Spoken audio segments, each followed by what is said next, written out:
I started this journey curious about a bizarre sport called competitive endurance tickling. But I now think this was never even about tickling. This is about power, control, and harassment. It's about one person's twistedness and how far that can go. One person who's managed to shelter himself with money to keep his obsession going. But now it's his life exposed. For once, it's him on camera. Hello, listening people. Hello. You're listening to Spit and Polish Presents Pictures Powwow. I'm one of your hosts, Ryan Swinski. And I'm Bartek. Hey, Bartek. How are you going? Ryan. Yeah, I'm doing pretty well. How are you? I'm doing all right. You know, it is what it is. I'm sitting here with a microphone in front of me, ready to talk about something or other. What about you? Same. Actually, same. Cool. Like, you know the microphone's there, right? Uh-huh.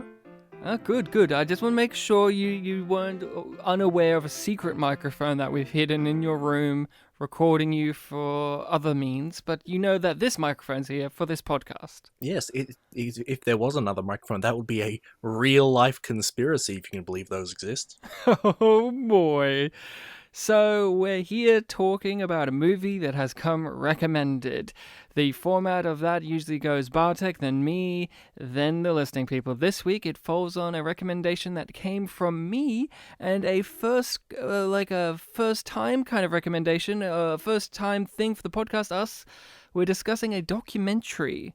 We haven't discussed a documentary on the pod before, so I'm very excited about that. Finding Emo is crying. Well, documentary, not fucking holiday footage. This is the first time covering an actual real-life documentary that actually has a point. We are going to be talking about the 2016 film, I do believe, Tickled. So if you listening people out there have not seen the film Tickled, we highly recommend that you watch the film Tickled before listening to this. This is one of those documentaries that is a joy to watch, and it's even more of a joy the less you know about it. Yes, this is real-life spoilers episode. Yeah, and it is... You just get more out of the film if you go into it as, fairly blind. Like, obviously, Tickled kind of gives away an element of the film, but you need to watch the film. It's definitely worth checking out, and we are going to be discussing it in-depth, spoilers, and we just really would appreciate if you go away, check it out, and come back, because it is... Yeah, well, let's get into it. It's, Bartek, let's talk about our history and relationship with Tickled. What's your relationship with this? This was one that you recommended to me. I think it's the first documentary that you recommended to me. Mm-hmm. I checked it out at your recommendation, really enjoyed it, and it kind of got me into watching documentaries more regularly. This was back in 2017. I remember it was March 2017 because like a week or two after I watched it, a sort of development happened where one of the people involved with the film passed away, so it felt like funny little timing. And I really enjoyed it, and it was always one that I knew I was going to rewatch again someday, and it's crazy that it's been 3.5 years already. And I've recommended it to other people that we know, like Stephen from our Tekken episode and my mum from our Rumble in the Bronx episode. Cool. And I recommended this documentary to you because we were just chatting. We, doing the pod, we chat about what movies we have and haven't seen and what types of movies we wish that we would watch more of in terms of genre and stuff. And we were just talking about documentaries, and you were kind of a bit in the park of you haven't seen as many documentaries as you would like to have seen, is the general feeling I got at the time. And I was like, well, there's a few I could think of, but let's go with the most uplifting one, Tickled. And I thought you would get a kick out of it, and you really did. And it's great to hear that over the years you've recommended it to people, because this is a documentary that had a lot of hardships getting made and getting distributed and getting money back. Yeah, yeah. Rewatching it, obviously I remember the big details, but there are all these little details like, oh yeah. So I found this documentary by watching a best of a certain year movie list, and it was by the YouTube channel Your Movie Sucks. Hmm. He did a best of year, and it wasn't for 2016. It was for, I want to say, 2014, and this movie was released, but there was all these legal things, or they were still editing it or something rather, that prevented it from coming out until a year or two later. So I remember hearing about this Tickled documentary, but with the knowledge that I won't be able to see this documentary myself for some time. So I had really kept it in my brain over over the period of time to check this movie out at some point, because it just sounded interesting, and the recommendation on that video sounded really compelling. It made me want to watch it. And eventually I did get to watch it, and I was, it was an amazing experience, because at first you think it's going to be one thing, and it really does turn around and hit you in a way that you didn't expect. And I was watching it in a room full of people who didn't know anything about the documentary. I was the only one who knew about it, but I wasn't the one who brought it in. It was my brother-in-law. He just happened to have it, and he was like, "Oh, I hear this is pretty funny." And I knew what it was about, but I didn't know that it wasn't going to not be funny the whole time. I thought it was going to be a funny documentary, but it turns into something else. And this is probably one of my favorite documentaries. I've recommended this to several people. I've watched this probably the most out of documentaries that I've seen. This has probably got the most rewatchability factor to me as a documentary. And I've watched it with several different people to get their reactions, because it is a great one to watch with people who don't know anything about it, and just seeing their reactions. Because at first you're like, ha ha ha, how funny and weird and creepy, and ha ha ha. And then it's like, oh no, it's a nightmare world out there, Yeah, I filled remember. with weird undercurrents. Very odd. Yeah, I remember at the time you would always bring up that like at times it would give you chills or something like that. It does, doesn't it? Yeah.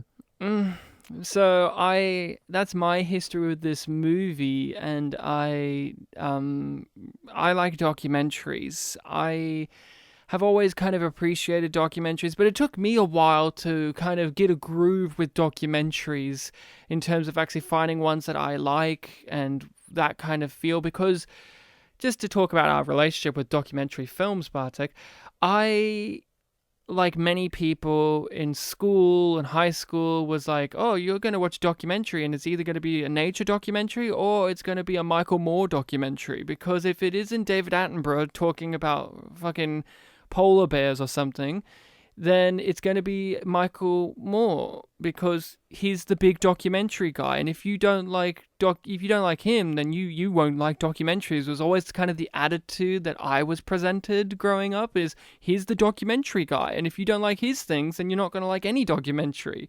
And so it took me a while, because I've never really liked his documentaries. Nothing wrong with them per se, but they're just not my flavor of thing. They don't touch upon things that pique my interest. In him as a personality, I don't find that compelling. What about you? What's your relationship with documentaries?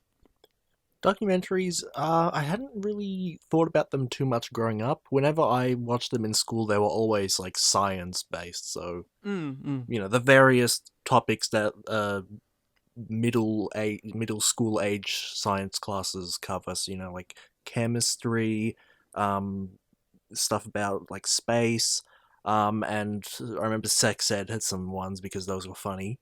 Yeah, so there were never anything that I really thought people would watch for entertainment. So it was only really when I grew up that I really started to realize, oh wait, documentaries can be fun if they're about interesting things, or done by passionate people. Like one of the ones that I like is Best Worst Movie, which is the documentary about Troll 2 and its modern day fandom. Yeah, but I hadn't really seen too many documentaries. It was really, I think, around the time you recommended Tickled that it really like awakened in me. And then you recommended me other ones like Dear Zachary, Mhm. that HBO one about the serial killer who admits it at the end or something. Yeah. Yeah, and just a bunch of ones like that. Yeah, we in our spare time like watching, like just finding documentaries and recommending them to one another, and I've found quite a few that you've really enjoyed. I remember we both really enjoyed Weiner, about Hmm. Andrew Weiner, and we also enjoyed I think we both watched An Honest Liar, the one about the amazing Randy. I can't remember if you watched that one or not, but that one's a great documentary too. And I have really grown to appreciate documentaries over the years because it does feel like what you said is not just educational. There is a point where you embrace documentaries more and you realize that they can be funny, they can be intriguing. Most importantly, they can be entertaining as well as educational, because each documentary in some way, shape, or form is educating you on something you didn't know about, or something that is giving you more information on something that you did know about but you didn't know the full details of. And Tickled does that perfectly. This is a world that I knew nothing about. I didn't know any of its existence. I didn't know who the lead guy is. He's a New Zealand journalist who does like the fluff pieces. And this documentary does a great job in entertaining you, educating you, and touching at your emotional heartstrings in many different ways, because it does sucker punch you. It does bring you in thinking, oh, this is going to be a funny time about tickling. And then it becomes about levels of corruption and crime and a weird dark underbelly of society who knew that who no one knew existed, and Yeah, stuff like and that.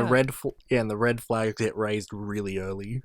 They do get raised really early, but even then, you don't think it's going to keep going. You don't think it's going to keep escalating up and up and up and up, and then it keeps going higher and higher. It's an interesting thing, but let's kind of talk about the plot of it. Bartek, how would you best summarize Tickled? So, Tickled, the setup is that we've got this New Zealand reporter. Note the fact that this is a gay New Zealand reporter. Mm. He's looking for a new story. He finds a series of videos by this one company that is a competitive tickling league that is constituted entirely of athletic males, some well known, some, but well, the point is that they all do stuff. Like some are actors, some are athletes, and obviously this is something very interesting because not many people know about tickling league. So when he tries to investigate it, things go awry when the people who he contacted suddenly respond to him, pointing out the fact that because he is a gay man, they want no association with him. And these messages go on for weeks at a time and escalate to slurs and disrespect. And threats. And threats, yes. And because this is so bizarre, he feels compelled, his journalistic integrity compels him to keep digging deeper into what this whole situation is. And the deeper he goes, the darker it gets. I have described it to people as it's like if you're in a forest or, some kind of shrubland, and you find you find a log, and you kick the log over, and all of these bugs and lizards crawl out from underneath that you didn't know were there. Mm-hmm. That's Tickled. He finds this log, which is a Facebook page that is, tickling sport. Oh, that's funny. And he kicks it over, and all of these creatures crawl out from underneath it that you didn't know were going to be there. Because the thing that makes it really interesting is he is just a fluff piece journalist. Like, they show you at the very beginning what kind of pieces he covers. He is a comedy reporter kind of guy. He interviews the strange and weird people. He's got a very he's light. He's not a hard-hitting, deep, investigative journalist. He is the guy who does the 2-minute fluff piece that fills in the time. He talks to the people who owns too many goats. He talks to a guy who eats frogs and stuff. He isn't the big journalist from New Zealand who's fighting for the little guy. He's just a random guy who found this tickling page and thought, oh, this could be a funny little piece. And then they make it personal beyond belief, and then he becomes that hard-hitting investigative journalist that you didn't know he was going to be at the start of this movie. Yeah, that's correct. And it is a story, it's a David and Goliath story, right? It's about the little guy fighting the big guy, because Jane O'Brien Media, the people who are the tickling company, is this giant conglomeration of things that have so many fingers and so many different pies, and it's scary. The more they delve into it, the more insidious the tickling becomes. But what's funny about it is every time it gets really dark, they'll remind you it's still about tickling, because at the center of it, it's tickling's still involved, which is beyond belief, because you think when you hear, oh, there's this evil company who's pretty much extorting and blackmailing people, and they've got all this money coming out of nowhere, you're thinking, oh, it's going to be like an organized crime thing, or drugs, or prostitution, or something, or pornography. And it's like, no, this is just about tickling, by the way.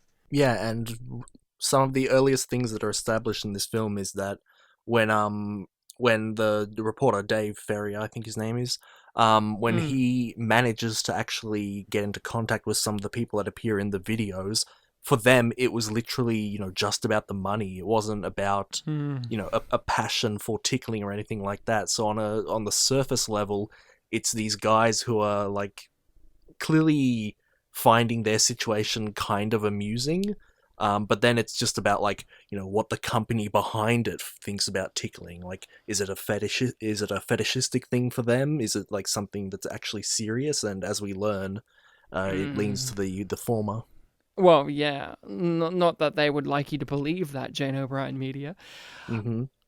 But yeah, I remember when I saw this, I just thought it was going to be about this guy investigating tickling and like what it's about, and that's what you do get, but you don't think it's going to be a story that will lead to, oh, tickling ruined my life. There's so many people in this documentary whose lives were ruined by accepting this offer to get money so that they could get tickled with their clothes on. Like, I think it's TJ, one of the first people we meet who was a participant in the tickling, whose life was ruined. That I think he was talking about how it's kind of even more embarrassing because, like, if he was naked, sure, like, you could completely understand, but there's something about that they're wearing the legitimate sports attire and they're tied up, and it's like, it just kind of... It would be better if it was porn out straight, but it isn't. Yeah, that's right. People earlier this year, Bartek, during the year of 2020, a year where the world has turned to shit, became obsessed with Tiger King as a documentary series on Netflix that was exploring a weird underbelly world with crazy characters. And I remember you and I were talking about it, and you and I were like, oh, it's okay, but it's no Tickled. Mm-hmm. What do you think it is about these type of these type of documentaries that really hit a nerve with people, that really like tap into the mind of the viewer? I guess it connects to like the appeal of mysteries, a lot of these documentaries that we watch start out with this question of like, what is the deal with this thing here, or something like that, like a driving question, and the many different facets in which that question is tackled or attempted to be answered, or at sometimes led to the wrong answer, gives it a really fun little journey. So it's, I guess this is like an aspect of the magic of cinema. You're on a journey, and in this one, it's one of those.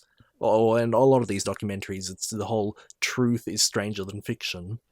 That's exactly it, because there's some people out there who believe that Tickled is a mockumentary because it's so absurd. The idea that this gay New Zealand reporter who covers fluff pieces just somehow managed to stumble across this huge organization that's been hidden in plain sight all of this time, that is doing these horrific things. The idea that there's such things as a tickle cell, and lines like he says, David Farrier says, I've fallen down the tickle rabbit hole even further, or something like that. Lines like that. It makes you think, oh, this is a mockumentary.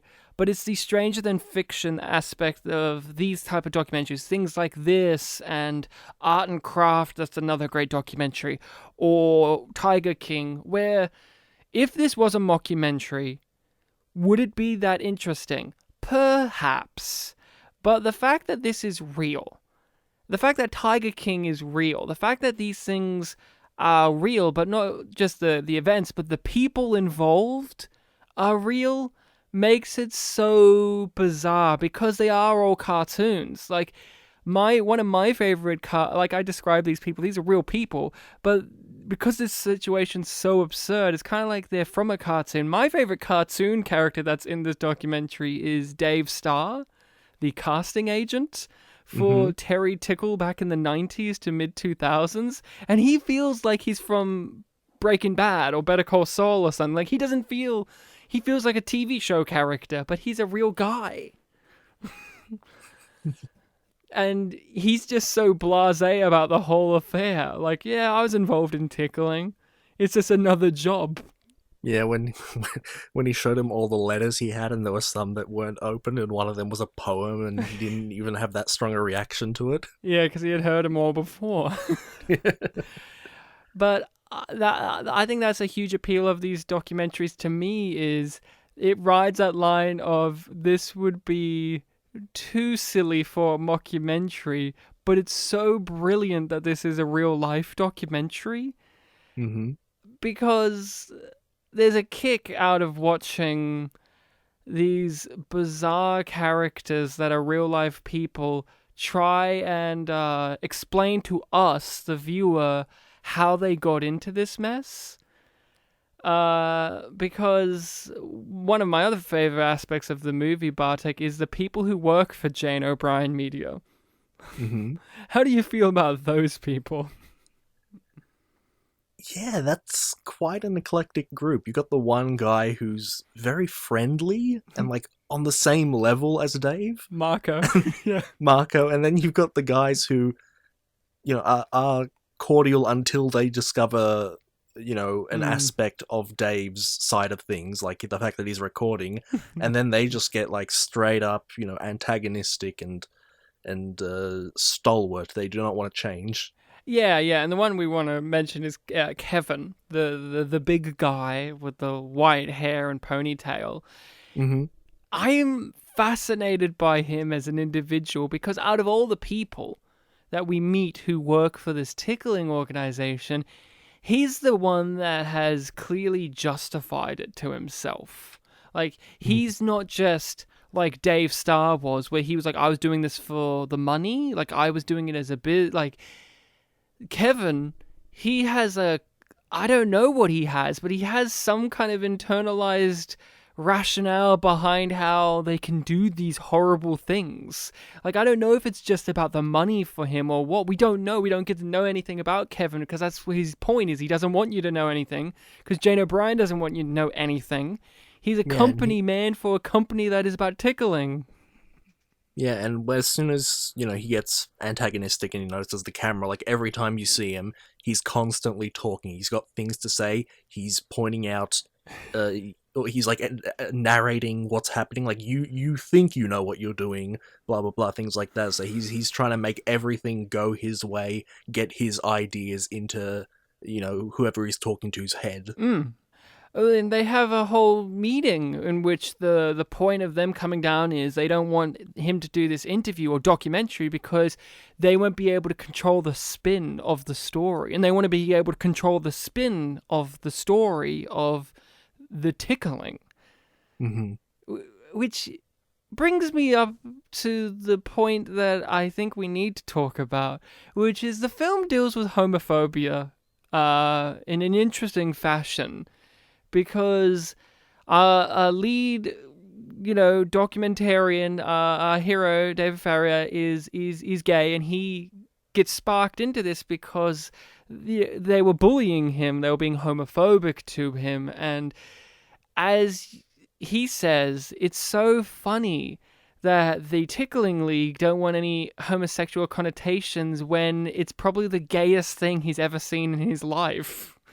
Yeah, it's completely bizarre. Because that's a part of what is in the undercurrent of this entire story is how incredibly homoerotic the Tickling League is. And even when you don't even see it, you just hear, oh, this movie's about guys tickling one another. It sounds very gay. And it's because it is very homoerotic. But Jane O'Brien Media and later on the head of it, David D'Amato, there's a weird homophobia that they have about the whole situation in which they want to try and legitimize it and be like, this isn't gay. And this isn't pornographic. And it clearly is. And I think that's probably one of the greatest aspects of the documentary is that complex is not just from David D'Amato. It's the whole company of people have this same complex. Why? Yeah, it's really bizarre. And like at the end of the documentary, when the head guy's stepmother is spitballing ideas like, maybe he's gay, maybe he's asexual, something like that.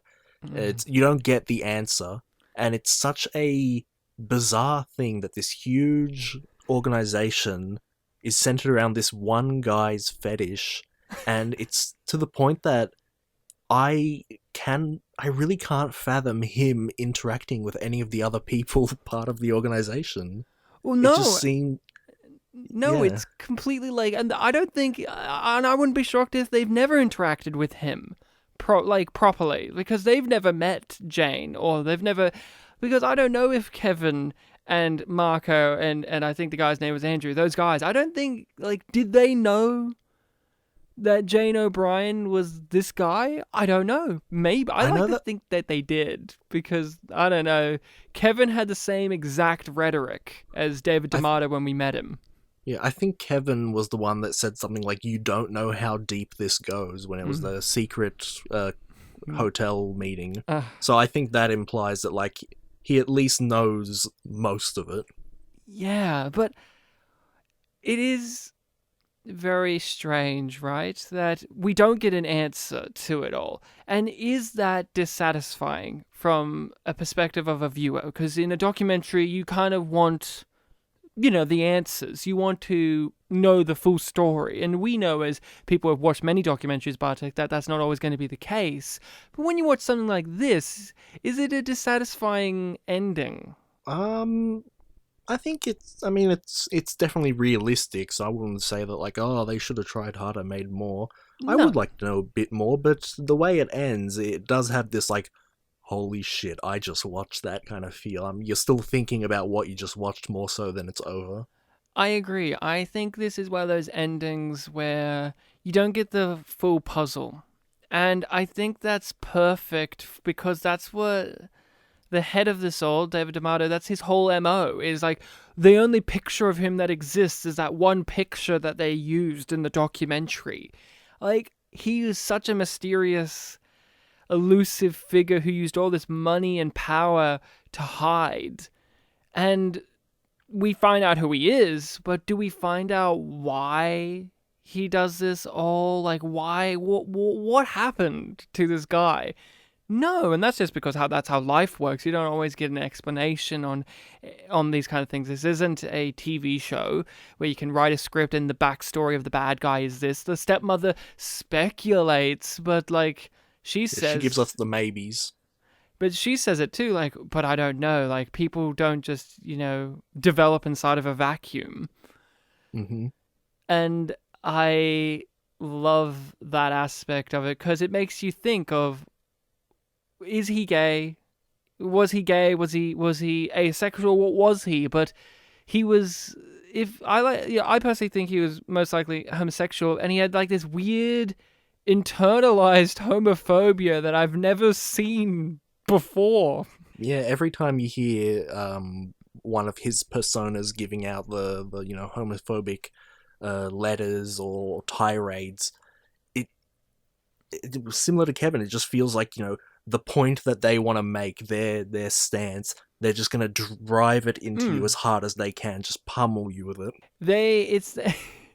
It's a real typical bully move because they're just bullies. It's the bully thing of like, if they just keep smacking you in the face with it, you're just going to stop saying and stop asking and stop complaining. Like if you say, well, this is clearly gay, and if they just keep smacking you with lawsuits, you're eventually just going to get tired and stop, and then they win. And it's such a... Because at the end of the day, this is still about... It's not... I mean, the documentary says it's not about tickling, it's about power. But the fact that tickling's involved... Tickling, which is, as they explore, a very kind of underrepresented fetish. Something that people don't think about in a highly sexualized manner. But when you see the Tickling League, you can't help but feel uncomfortable about it. Like, there's something wrong here. And then you meet I'm forgetting the guy's name, the actual guy who's a pornographer who does tickling fetishes online. Yeah, I forget his name too, but I know who you mean. And you watch his stuff and you hear how he talks about it, and it's nowhere near as unsettling. It's still odd, but it's not, I don't know, as unsettling as it is when you see Jane O'Brien Media do it. Because Jane O'Brien Media pretends, even when you look at it, pretends that this isn't gay or isn't sexual, and something about the pretense of it not being those things makes it unsettling beyond belief. But at least with the pornographer guy, he's just straight up with it. He's very open and honest, and they just kind of do what it is, and it feels like, okay, well, I understand what pornography is. So that's fine, but fucking Tickling League is creepy. Yeah, I've heard that there's a sentiment online. This is more so about like artists who draw like pornographic images, that they'll be some of the most honest people you ever meet because they're already, exposing themselves in a way, and that's kind of what that guy was doing, He's on a documentary, talking about his fetish and the content he produces, and it's just very open and honest, and you can see that it's consensual, you can see that it's playful, and it's not as, disgusting. It's not filled with shame. He has no shame about his sexual preferences, and that's okay because his sexual preferences aren't dangerous. They aren't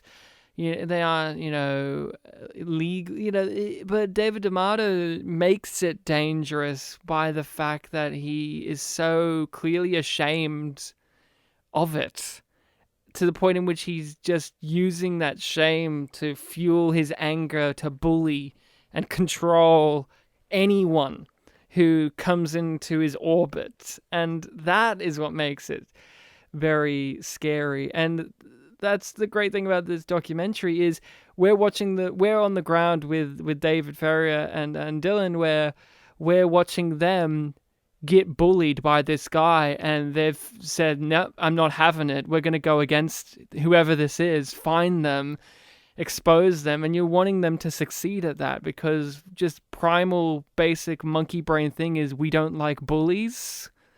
And whoever this guy is, whoever they're going to find is a bully beyond belief, and you just want to see him go down. And go on. I was just going to say, in the very first letter that that Dave receives, there's one line where it mentions that, like, down in New Zealand, that's where, gay people are accepted, but that's not the way in the rest of the world. And that almost like gives you this, or almost, it does give you this sense of like the person behind all of this is in their own world. It really highlights the power dynamic, within the first 3 minutes of the film. Yeah, yeah. I was really appreciating the filmmaking of this as well. Not just the storytelling, but the filmmaking of it was really, really well done. I liked the locations that they would film the subjects in, and it kind of reflected who they were in some way, shape, or form, or an idea of what they are, and that was really fun. It added a flavor to it. It's a nice looking film. It sounds good, and they just get good interviews out of these people. Each person has something to say.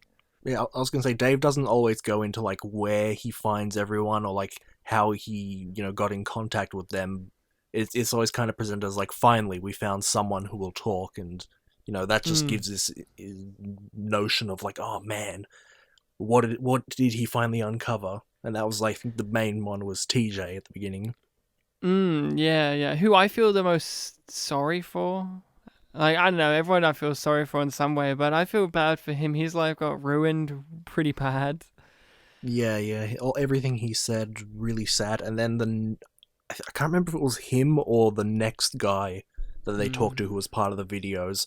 But he was just highlighting like all of the ways in which their life was ruined by this one company. Yeah. TJ was talking about like they would email his schools that he would work at and coaches and like tell them that he was a gay pedophile and like all of these horrible things. And he's like, none of which are true. And I found, TJ just seemed like he just seemed like a cool guy, and so you felt bad for him even on that level because just meeting him in this documentary, he just seems like a guy that you'd want to hang out with. He just seems like a chill dude. And on that basic level, you feel bad for the fact that his life was ruined. And he kind of gives you in terms of the narrative structure of the movie, he's kind of a foreshadowing like event of what's going to happen. Is he got involved because he fell on hard times, and that's then leads later into Tickled when we find a whole fucking city of people who have fallen on hard times, who turn to the tickling thing for financial means. And it's just showing you that not only is it just a weird fetish thing, it's a weird power thing, because later you find out like there's that whole city with the tickle cell and the MMA fighters, that whoever's in charge of this tickling league isn't just going after hunky guys.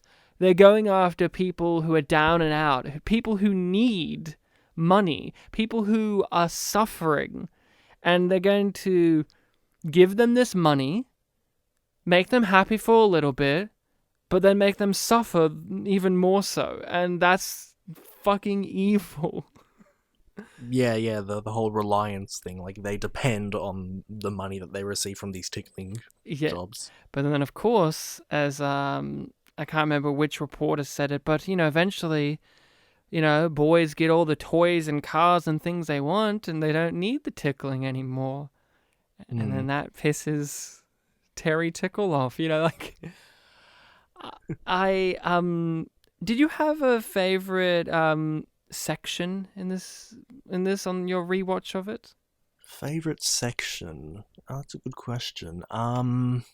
Mine is when they kind of go back and forth between the two journalists who had investigated this story in the past, in the 90s, with Terry Tickle and what she was getting up to, and them telling us and our documentary crew about the information that they acquired, but then also when our crew of people give them the information that they've picked up, and seeing these journalists who just touched the surface of this 20 years ago get this information and it all falls into place. Yeah. When she was like reaching out for like the next letter, like that was just a really journalistic hunger for information. She was my favorite interview subject. Debbie was her name, not to get confused the fake Debbie that Jane O'Brien used, but she was my favorite. And I was listening to the commentary track of Tickled because I have it on DVD, and they were talking about she was like one of the last people they got to interview. So because they had a hard time finding her because her name had changed because she got married, and she was just really hard to find. And they found her, and you'd like this, Bartek. They had to leave a day of looking outside of David D'Amato's house to go interview her. They had to go to a different state or somewhere to go interview her. And they're like, we're so glad we did, though. She was great. And I'm glad they did, too. She's like my favorite person they interview. She just cool. She's takes no shit. And just the joy of her reading those letters that Dave Starr kept about, I'm very sick with mono. Oh, like just so she's relishing in it so much because you can see with her, this was a story that hadn't left her, but she, couldn't investigate it anymore. And then here they come along with all of this new information, and you just see her reaction as a journalist and as someone who was invested just really kick into gear. So when presented with new information, she sees through all the bullshit. It's so good. That's my favorite section of the movie. Have you thought about what yours was? Yeah, I really did enjoy the earlier parts when they were talking with Kevin.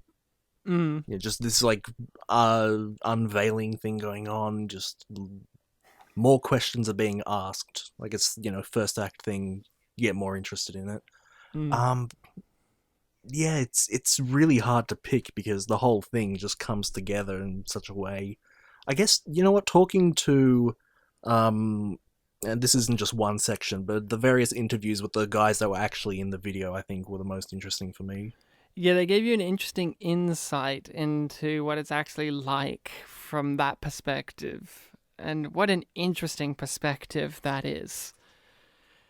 I really have no negatives with this documentary. It does what it needs to. It tells the story in not just a fascinating and complex way, but like I've said several times, an entertaining way. It doesn't get so dark that it makes you depressed, but it doesn't want to just make you laugh and giggle because there are so many surprisingly dark elements that pop out at you. Was there any in this watching of it, Bartek, any of the kind of darker revelations or pieces of information that really hit home for you or hit hard on this watch? Yeah, like I said, I forgot a lot of little details. So just all the details of how their lives were ruined. Again, this ties back to the interview subjects. I was really hit hard when it hit me hard the first time, but this time too when Debbie is talking about when she's talking about how he was an assistant principal and a school counselor or whatever, and how that fucked up it is that he's taking this out on young people who are more often than not underage, these children.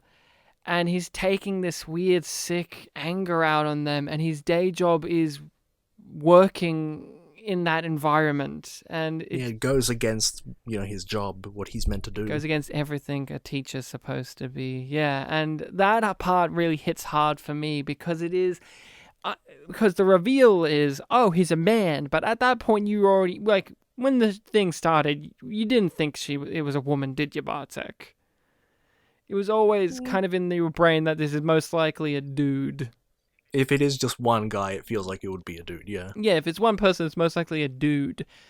And you get the drop, it's a dude, but that isn't the drop. The drop is, no, this is a dude who's from a super rich, privileged family, and he works in the fucking education system while he's doing this. That's the thing that fucking was scary about it. Not, it's a dude. Oh no, this is like one of the richest families doing, like, this is a rich family. Rich lawyer family. Rich lawyer family. And when the other journalist guy talks about how the judge let him study law because, of course, that's who you want as a lawyer. Someone working in the field of law who's broken 2 federal laws. Yeah, I actually forgot all about the stuff about how he was from a wealthy family, so all of that was like, oh god, this is worse than I remember. Yeah, and it's just a solid time. I find that section with the MMA fighter probably and that whole city to be the slower part of the documentary, but that's because it's the most somber part. It's the most depressing part. It's the part where you're really learning about how the tickling operation works from a more underground level, because you met Kevin and Marco and all that, and they run like the higher level where it's like, hello, here we are in LA with our fancy studio, and then you go to this city that's like covered in snow and it looks like it's dying and it's filled with crime, and it's just like this guy just hustles people in to get tickled just so they can get money. If they're redheads or Asian, he gets more money. And it's just, and they're auditions so you can go to the real ones, and it's just sick. It's just, yeah, you learn his fetish and his type. Yeah, interesting, right? What else do you want to touch upon with Tickled? We've covered a lot about it already. Yeah, well, I do want to touch upon, I have watched this several times, but for some reason I always forget, and it always thrills me, how much of an antagonistic, dickish person David Ferrier is in his investigation. And I mean that in the most positive of ways. There's so many times when he goes out of his way to piss them off just because it would make the thing go better. And I don't know if I could do that. I don't know if I could do the things he was capable of doing in this. Like when he goes to the studio, right? When they go to LA and they're sitting in the car and he's like, I'm just going to go over there. My wife was just like so nervous, even though she's seen this before and she knows that it's all okay. It's just something nerve-wracking about that. And we you and I like that type of documentarian, like a Louis Theroux, who plays kind of naive, but they're really kind of being probing and or antagonistic in their approach. Yeah, they bring a sort of childlike professionalism to their job. Yeah, and I think with David Ferrier's approach, like Louis, it's that kind of thing, but unlike Louis, David Ferrier is, it's far more comedic. Like, he feels like a comedic approach is far more present when he does it. Like, it makes you laugh more, while Louis' one, you're like, is he going to get hurt doing this? Not saying that he isn't funny, I find him incredibly funny, but Dave Ferrier's approach, I don't know, just something about it. Just when he goes to meet the head guy, David D'Amato, he I'm both nervous, but I'm excited because I just don't know how that guy's going to react. And he reacts appropriately. He just keeps walking and telling them that, oh, you got to get, meet you in court kind of attitude. But yeah, it's funny because like there are two main moments where he's like, I'm just going to go. There's the studio one earlier on where the tense thing is like, well, you don't know what's going to happen there. You don't know if there's security. You just don't know anything. And then with the next one, it's just out in the street and at a Starbucks or something, public place, but the stake has risen because of who the guy is. So both times I also was feeling like really tense, like, oh man, how's this gonna go again? I know he doesn't get hurt, but jeez. David D'Amato is just cool as a cucumber about it. He's just like spouting off that rhetoric of, oh, see my lawyer and all of that, and you don't know what you're doing. You got a visa, you're on this type of visa, and you can't do it. Yeah, tourist visa. No, it's journalism visa. Because that's how David D'Amato operated, right? He would get these people to come over on these tourist visas, and if they fucked with him, he would say that they were working, but they're under this type of visa, and he would report them if they didn't do what he wanted. Like, that's a part of his tactic, and what a sick man, huh? Yeah, really weird that he tried to pull it with a journalist that didn't work for him. He thought he could just do that. He just thought he was top shit. Because I think he underestimated how professional they were being about the whole thing. Because really, who would expect that from that guy, from David Ferrier? Like, look at what he was. Who thought that this guy would unravel this giant? Like, from David D'Amato's perspective, he probably looks at him and goes, oh, this stupid little gay New Zealand reporter who does fluff pieces isn't going to get jack shit on me. I'm going to squash him like I've squashed everyone else. And then the guy finds him. I always, there's always this thing in my head of like,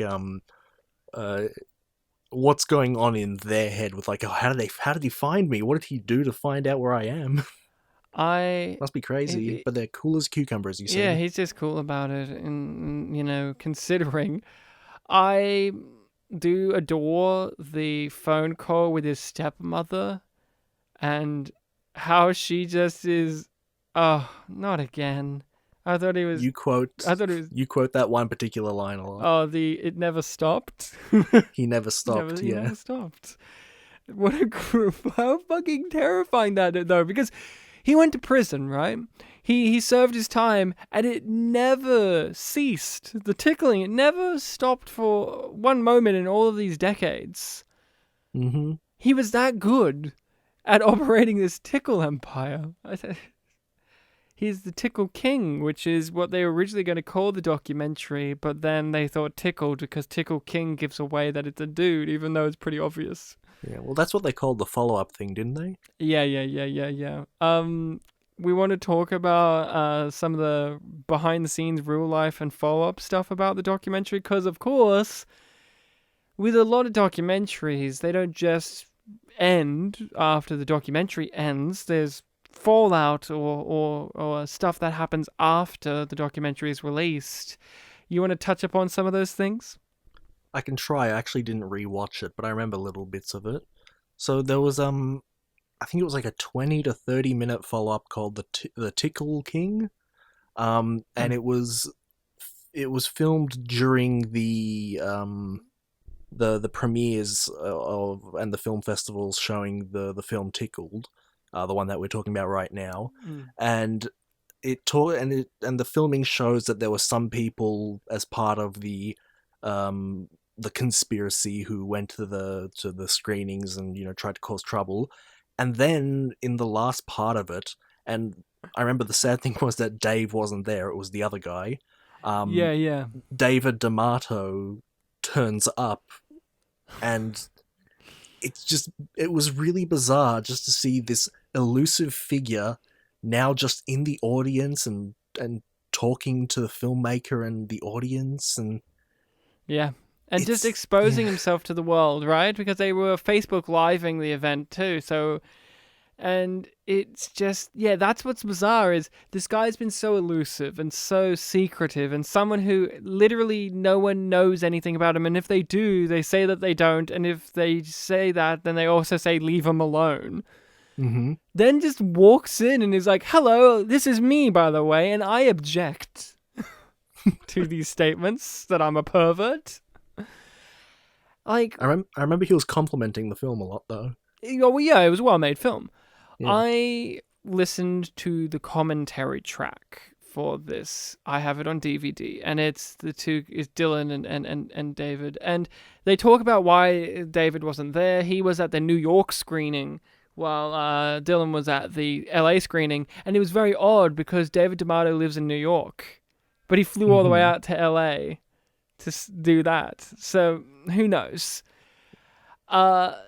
And the commentary touches upon some interesting little tidbits and stories. A lot of it is just like filling in the gaps that the documentary couldn't do. Like, how did they get this person to get an interview with? Or how did they acquire these documents? Little things that would be too tedious or annoying or crazy to explain in the documentary. You need to streamline these things, which was great information to get. It would have ruined the pace, and it would have just, and so the commentary track's really great in that regard, and you give some funny behind-the-scenes stories of, their DP guy who was always obsessed with getting these perfect shots and stuff, like the shot of the hawk grabbing the squirrel and all of that, and there's a great story about him having to, they were waiting outside that guy's house, the MMA fighter guy, outside of his house to interview him, and the guy said, I'll be there in a little bit, but the door's open, you can just wait inside. And them being New Zealanders were like, no, we're too polite, we won't do that, we'll sit outside. And then the DP guy apparently had a really bad tummy and he needed to do a shit, and he just had to sprint in there, do a shit, clean it up, and go back to the car and pretend like he had never gone in there. because they said they weren't going to do that because it would be rude.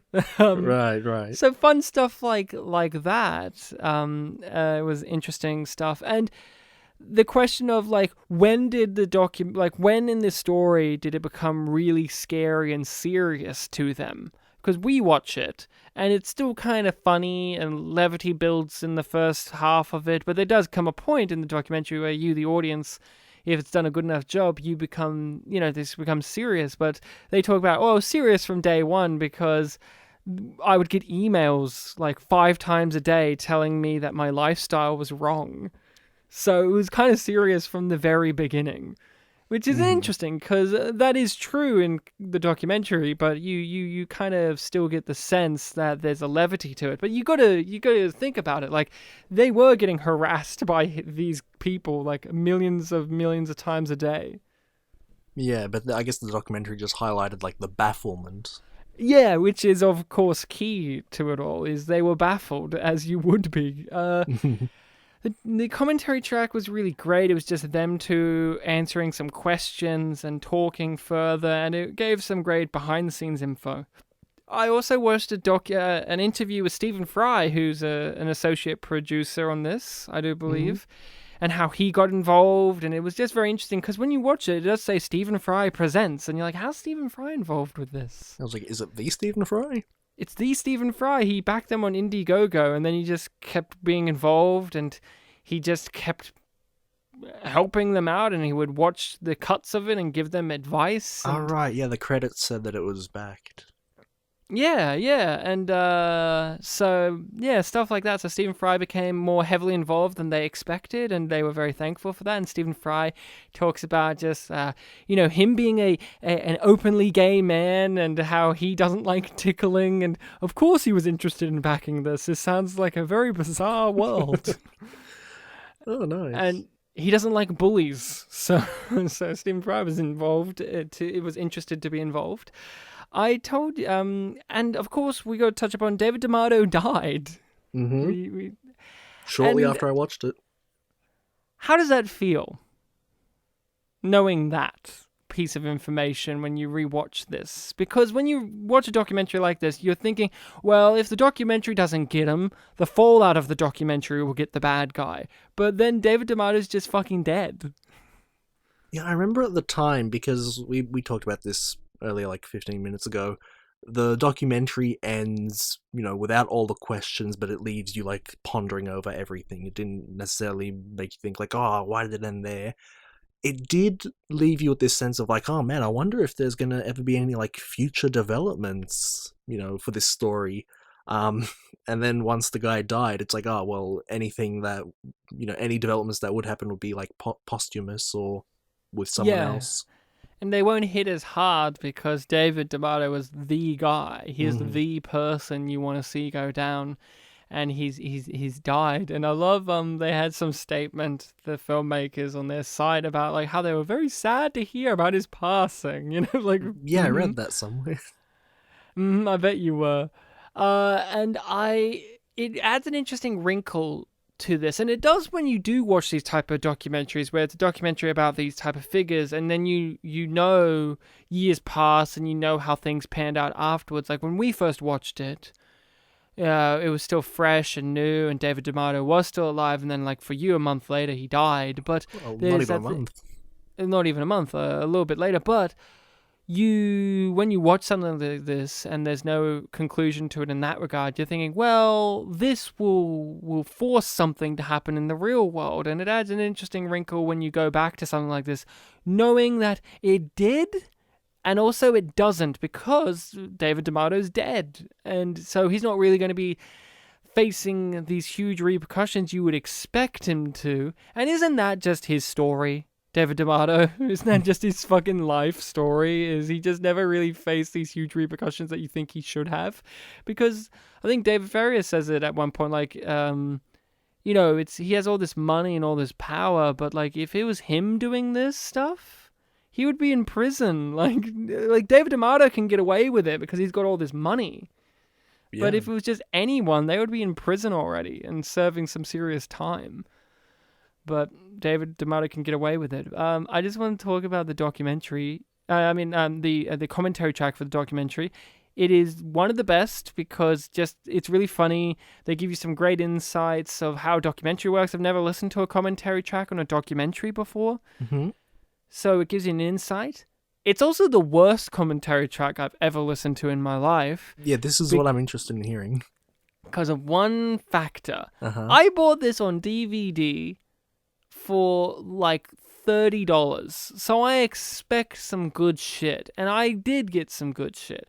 It comes with 2 commentary tracks, one by them and one by the Dollop podcast, who is referenced in this because they had an episode about... Oh, yeah, there was like a segment earlier. Yeah, right? So I haven't listened to their commentary track, but I've listened to the director's one, right?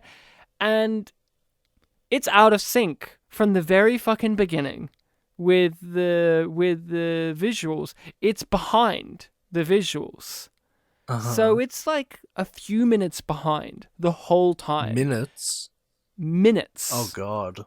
Like 2 minutes, perhaps? Maybe 3. I didn't clock it, but it's behind. And then, because the movie ends, the commentary track just cuts off halfway through a really interesting discussion. Oh, and I don't... God. So I'll never know how that ends. And that's why it's one of the worst ones. I've never experienced that before. Do you know if it's just your copy, or did you look up... I don't know. Yeah. I mean, how am I looked it up online, and no one's talking about anything about the commentary track at all. So, because I guess it's a niche thing to kind of bring up, right? But I don't know what's happened here. I don't know what went wrong, and so I'm really disappointed. Because... I like commentary tracks, and I've never listened to a documentary one before, and the first one I listened to of a documentary one's out of sync, and it just cuts off because the movie ends. Yeah, and the cutoff thing, like, if you weren't paying attention to the visuals, I guess that would be possible, but yeah, the ending 2 minutes early, that's bad. Yeah, and, I'm far more fussy as well. Like, if something's out of sync... subtitles are slightly out of sync. If anything's slightly out of sync, I spend so long trying to figure out how to get it back in sync. And this, obviously, I couldn't. And I don't know. And I'm curious to listen to the other commentary track to see if that one's in sync and it's just something they fucked up with this, or if it's my DVD. I don't know. But I paid $30. Huh? They're 2 minutes fast. Yeah, that would be funny. I paid nearly $30 for this, and I want a real commentary track, but that's what I got. So I don't recommend the movie now. Thanks, commentary track. No, I recommend Tickled. Obviously, we've talked about some of the big highlight points. There's obviously the details that we haven't talked about, but that's the joy of watching a documentary. I'm glad that we finally got to talk about a documentary. This one's a great one to kick off with. It's a great introductory documentary, like you said. It's one that gets you interested in seeking out other documentaries and ones like this. Mm-hmm. And I think I've done a pretty good job of finding one similar to this and in the same kind of vein, and recommended them to you over the years and For stuff. sure, yeah. I like my weird character study documentaries. I like stuff like this and Wiener, and Art and Craft is a good one, and An Honest Liar, and there's one, I'm forgetting the name of it, but you would like it, Bartek. It's about these 2 guys who are arguing over who can own this severed foot. It's a very good one. Okay. The guy whose foot it is, and someone who found the foot. Very good. I'm forgetting the name of that one, but it's very funny. It's on Netflix too. But I like these weird kind of kooky documentaries, and Tickled is the crowning king in amongst those for me. It's definitely high up there. Recommend it, love it, enjoy it, all of that. Mwah. I guess you could say it really gently brushed your skin bone. Okay, well... I Tickled was going to ask if you would. bone. I was going to ask you for your final thoughts and recommendation, but you made that statement. I don't feel like you deserve any. Well, just very quickly, hate it, don't watch it. Okay, cool. No, do you want to give your real final thoughts and recommend? It's the opposite of what I just said. I love it. Definitely check it out. Fantastic. Are you ready to hear next week's episode? Well, I mean, I'd like to know what we're going to do in the next episode. You see, Ryan, we haven't actually recorded the next No, episode. we're gonna record it now. Like, you want to hear it? Oh, No, shit, yes, are you sure. ready for next week's movie recommendation for next week's episode of Pictures Powwow? I'm keen to hear it. Well, we're reluctantly revisiting a thing that we've touched upon before. Mm-hmm. We're going to watch the 2019 film Glass, the follow-up to Unbreakable. Okay. Recommended by our good friend Julio at the Contrarians podcast. Was Unbreakable the first thing we recorded remotely together? I hope so. I think Will so. this be the last thing ever? Maybe. I really hope Well, so. Isn't Stage 4 ending soon? Who knows? So we will be talking about the M. Night Shyamalan film Glass. I feel very reluctant about it, but maybe it'll prove me wrong. Maybe my fears that I explained in our Unbreakable episode will be overcome. Maybe I'll be defeated. But it's like, I would highly recommend during the week that you check out the Split, I was going to ask that. it's also a follow-up to Split. But, and I have not seen Glass, as you have also not seen it, so we'll both see it for the first time. But yep, I'm going to rewatch Split. I don't need to rewatch Unbreakable, we just covered it only fairly recently. Mm-hmm. But yes, Glass, M. Night Shyamalan. He seems like in a Pictures Powwow phase, he's like our most recurring director. Oh, that we've yeah, covered. that's right. This is going to be the third thing. This is going to be the third thing from our boy M. Night. So thank you very much, Bartek, for tickling me throughout the entire episode with your hair, just your beard tickling me. Oh, I Very shaved it pleasant. yesterday, though, but I mean, no, it's still there, just short. Oh, so now I'm hairier than you in this podcast. Well, Okay, I cool. don't know about that. No, you don't know about that. Oh, okay. It's less ticklish and more like scratching you. Well, you could still make a scratchy thing tickly, but I guess you just don't know how. Well, it's maybe not- you need to watch Tickled again. It's not as good as the original film Tickled. Scratch wasn't that great.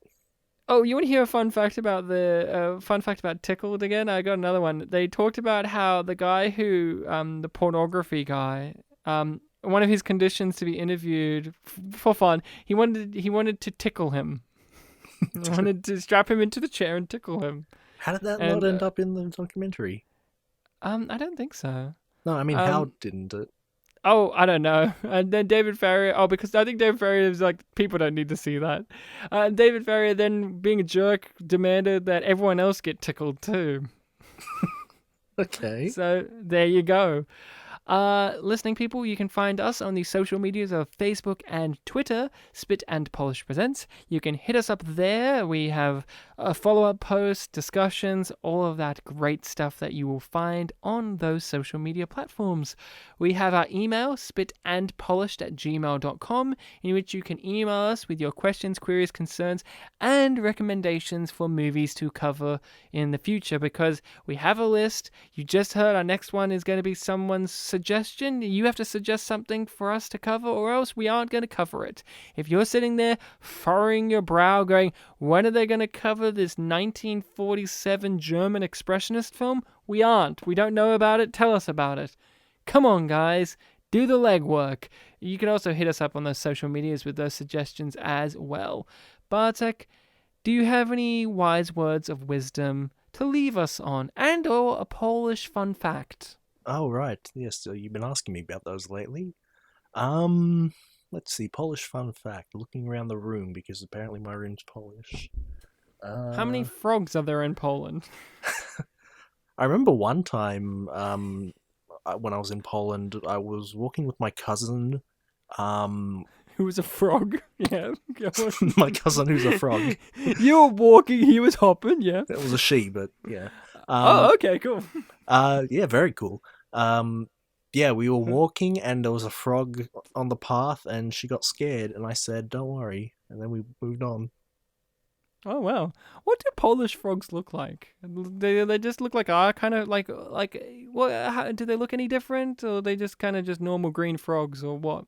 They're just a bit more conservative. I think they were a bit grey. It was a long time ago. Okay, I just want to make sure because I know Poland's a cold, barren landscape in comparison to us. So I just wanted to know, Also- like, are they different colors? Are they bigger, smaller, wider, thinner? What's the go? Well, the Polish word for frog is żaba. Repeat that. Żaba. Żaba. Yep. Sounds tasty. It sounds like something you would want to eat. You want some żaba? Sounds like someone with a thick accent would like offer it to you. Like, you want some żaba?